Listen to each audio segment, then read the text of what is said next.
ભોળાજ ભાળ સુરાપુરા ધામ આપ જોઈ રહ્યા છો. ભોળાજ દાનભા બાપુના મંદિરના દર્શન. મિત્રો, હજારોની સંખ્યામાં વસ્તી આવે છે અને દરેક વસ્તી કોકને કોક મોનતા લઈને આવતી હોય છે. વ્યસન હોય, પગ દુખતા હોય, કેન્સર હોય, એવી બધી દાદાના શરણોમાં મોનતા મુકતી હોય છે અને લોકોને રિઝલ્ટ પણ મળતું હોય છે. એટલા માટે આ વસ્તી રોજ 500થી વધારે ડેલી વસ્તી આવતી હોય છે. અમે પણ દાનભા બાપુના મંદિરે દર્શન માટે ગયા હતા. હું તો પહેલી વાર ગયો તો આટલું વિશાળ પાર્કિંગ અને આટલો વ્યક્તિ માણસો જોઈને હું પણ આશ્ચર્યમાં રહ્યો. મંદિર તો બધી જગ્યાએ જોયા હશે, પણ દિલ્હીની અંદર આટલી પબ્લિક આવી કંઈક તો એના અંદર હશે, એટલે જ વસ્તી આવતી હોય. મિત્રો, ભોળાજ એક એવો ઇતિહાસ છે જે 900 વર્ષથી દાદા 900 વર્ષ પછી જાગૃત થયા છે અને દાનભા બાપુના કોઠે ધૂણવા આવતા હોય છે.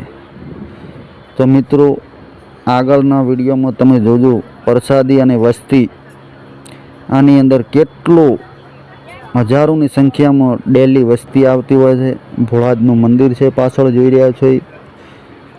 દાનભા બાપુ તો હાજર હતા પણ મળવાનો મોકો નથી મળ્યો, પણ એમના મંદિર અને પ્રસાદીની અંદર કેટલી સુવિધા હોય છે એના વિડીયા હું બનાવ્યા છે અમુક. અને પાર્કિંગના આ મિત્રો બધી વસ્તી તમે જોઈ રહ્યા છો, એ કંઈકની કંઈક મોનતા લઈને આવેલી છે. દર્શન માટે પણ આવતી હોય છે, વ્યસન મુક્ત માટે પણ આવતી હોય છે. હજારો સંખ્યાની અંદર આની અંદર ડેલી વસ્તી જોવા મળે છે. મિત્રો, સામે જે બિલ્ડિંગ છે એમાં દાનભા બેઠા હોય છે બાપુ, પણ કોઈક ભવિષ્ય મળતા હોય છે. એમાં અંદર મંદિર છે અને આના આગળ તમે જોશો હજી વિશાળની પાર્કિંગ છે. લગભગ 100-200 તો ગાડીઓ હતી એની અંદર. એટલા તો માણસો સેવાભાવી છે ને, તમને ગાડી પાર્કિંગ હાથે મૂકવા આવશે અને બહુ જ સરખી રીતે જવાબ આપશે આપણે કંઈ પણ જરૂર પડે તો. આ મિત્રો પાર્કિંગ છે સુરાપુરા ધામ ભોળાજની. આની અંદર ગાડીઓ જુઓ તમે. આ ચેડી પાછળ તમને દેખો એ બધા જ ભક્તો આવેલા છે. એમાં કંઈક ને કંઈક મોનતા લઈને અને લોકોને લઈને પણ આવતા હોય છે. આ પાર્કિંગ તમે જોઈ લો.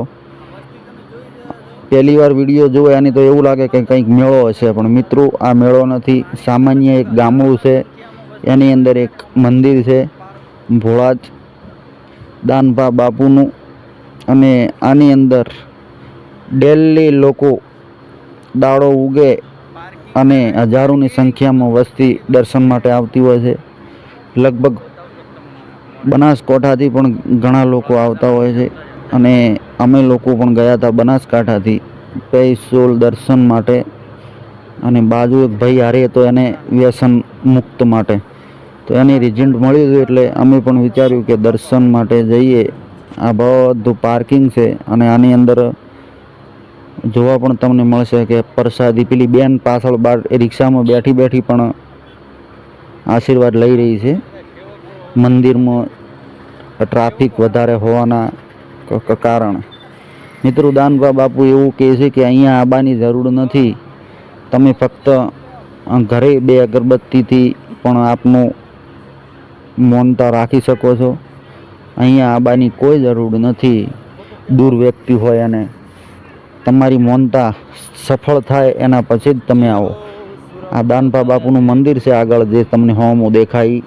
એના અંદર પબ્લિક ખાલી તમે જોજો, દિલ ખુશ થઈ જશે તમે પણ. આ તો ખાલી બારે છે, અંદર હજી તો અંદર અમે હવે જઈ રહ્યા છે. આ બહારનો વિડીયો છે.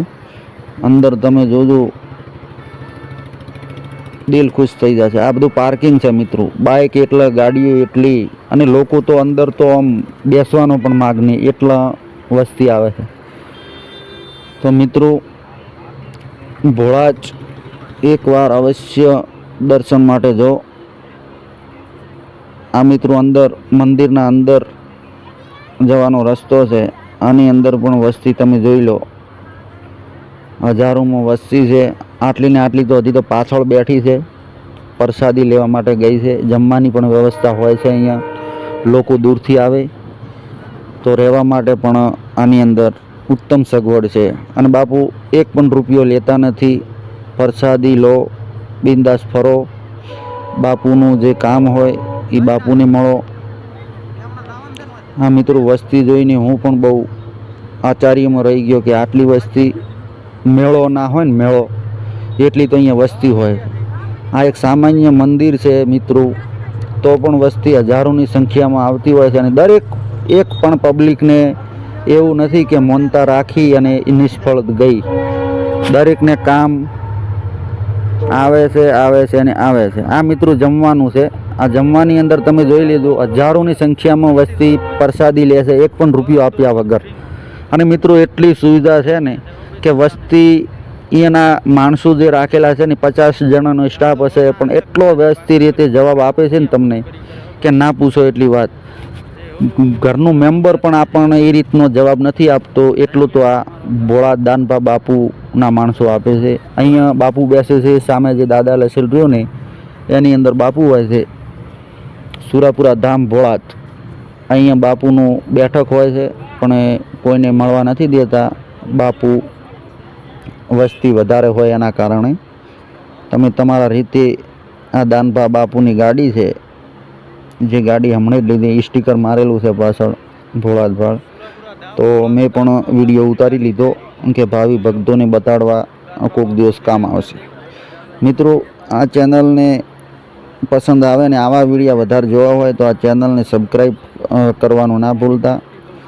મિત્રો, રોજ ફરતા હશો તમે, પણ આટલા વસ્તીને આટલું તો કોઈ દિવસ નહીં જો. આ વ્યક્તિ એટલો સારો છે ને મિત્રો, દરેક વાતનો જવાબ તમને પ્રશ્ન સરખી રીતે આપે છે.